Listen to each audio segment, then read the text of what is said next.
Let's see, Mage, have I thought about doing Airbnb? No. Reason being is the area I live in. The I agree with the property owners association that I wouldn't do that, and everybody else has out here too. The property is strictly just for like like family and friends and stuff like that, and that's the way that they've set it up out here, so that people don't come in and put in like campgrounds and stuff, and then make the neighbor upset. You know what I mean? And so other areas do allow it. They allow like hip camp, and there's some really great hip camps around. But on my property personally, I'm not. I wouldn't do that. I'm not allowed to, and I don't want to either. Just for the simple reason of I really like the peace and quiet out here, and it's really nice to just kind of not have anyone around and not hear anything other than just nature noises all day long. See, Camp Goer One, yeah, you can only be a person. You can't be a company and buy land here. It can only be an individual, which I love. I would be horrified if the area was taken over by, we always hear about how like BlackRock and those companies are buying every home in the country. So it'd be horrifying if that were to happen, but that's not a possibility out here, which is great. And so you have to buy as a person. And then I think after you buy it, if you're a person, if you have like an LLC for your business or something like that, and you want to include your property in it, I think you're allowed to do that, and it can be under your company name, but you can't have like a corporation come in and buy just huge swaths of land. Because the reason being, up here, we're above a really nice aquifer that the towns can't tap into because it's too far away. So the water that we have up here, that well that I go to, the community well, it's awesome.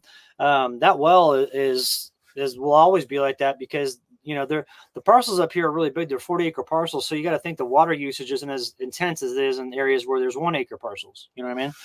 And so the less density there is, the better those aquifers perform, and the wells out here don't go dry or anything like that. Well, they don't want companies coming in and buying land and then being able to drill a well and have unlimited water usage. So right now with the community well that I have, I'm allotted 4,000 gallons a month. But Victor Debs, thanks so much. Hey, let me start up the grill real quick. Hang on one sec.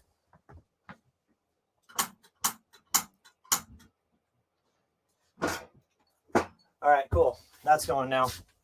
But they don't want companies moving in and taking advantage of the water. Because I'm sure you probably all have heard about that Saudi Arabia company that since like 2015, they had like unlimited water rights to grow alfalfa down in southern Arizona. And there's a bunch of crooked backstory behind that. Like basically the entire government down there got bought out in Maricopa County and allowed this thing to go through. But luckily they reversed that. But we don't want to have it to where we don't want to have it to where we're in that spot where we've got some company coming in here and sucking all the aquifers dry. And so as it stands right now, I mean, you got to drill down like 800 to 1,000 feet to hit the water where I'm at. And that's very expensive. That's anywhere from, 50,000 on the low end to up to 65, 70,000 on the high end for a well. So that's one thing that's prohibitive about being out here. A lot of people are like, well, the water situation's hard. And I agree it is. If you don't have a community well, it's much more difficult because you have to haul water, and hauling water is difficult on your vehicle, And so I'd recommend if you're looking at a place, just ask what a community well is like and ask to see it. Ask to go over and actually see the well. Some of the places are like, yeah, we have community wells, but you have to take your own generator and they have to tell you which one to get. And to run a well, you have to have a big generator. That's a big expense. So it's not really, 100%, operational from the get-go. I can just push a button on my well once I go over there and push in the code to undo the lock.